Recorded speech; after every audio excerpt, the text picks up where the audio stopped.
argagixisada waa nuucyo badan yahay ama waxay leeyihiin wax shar aan laga xishoonayn oo meel walba galaysa. waxay leedahay dadka inay isku diraan oo beele iskaga hor keenaan si ay u baxsadaan ama u badbaadaan. qof aan waqtigii saacadiisii dhammaanna ma dili karayaan ayagu, laakiin waxaa laga qaadayaa oo wax weyn noo ah in lagu sii baraarugayo, lasii fahmayo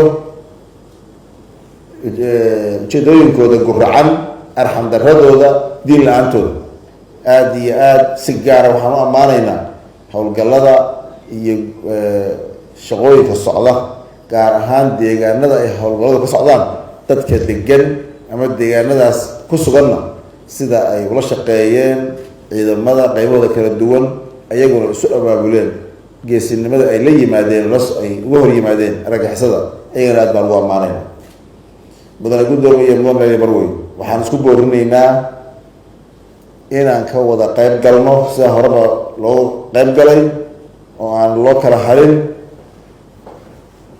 xilliga aan shaqada lagu jirin, inaan shaqadeena ka dhigano oo keliya sidii laysaga xoreyn lahaa cadowga.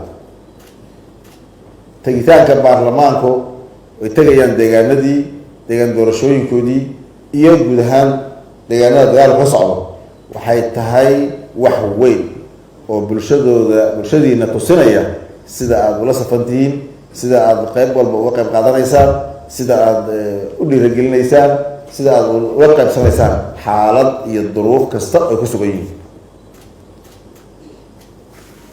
taana waxaan runtii aada iyo aadaan u dhiiragelinaynaa. waa la guuleystay, waana la guuleysanayaa insha allahu tacaala.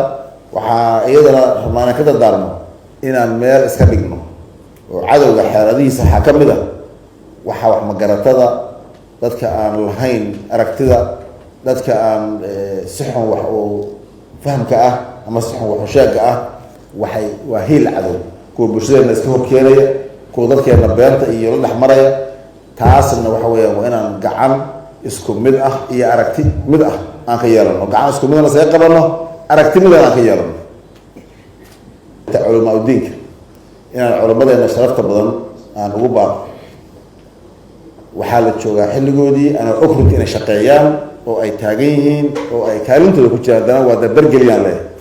waa xilligii da-yarteenna iyo bulshadeenna looga digi lahaa marin habaabinta kooxaha khawaarijta ah oo diinteennada ku been abuuranaya, waxaan diinteennadu qabin dadkanaga raba inay ku marin habaabiyaan.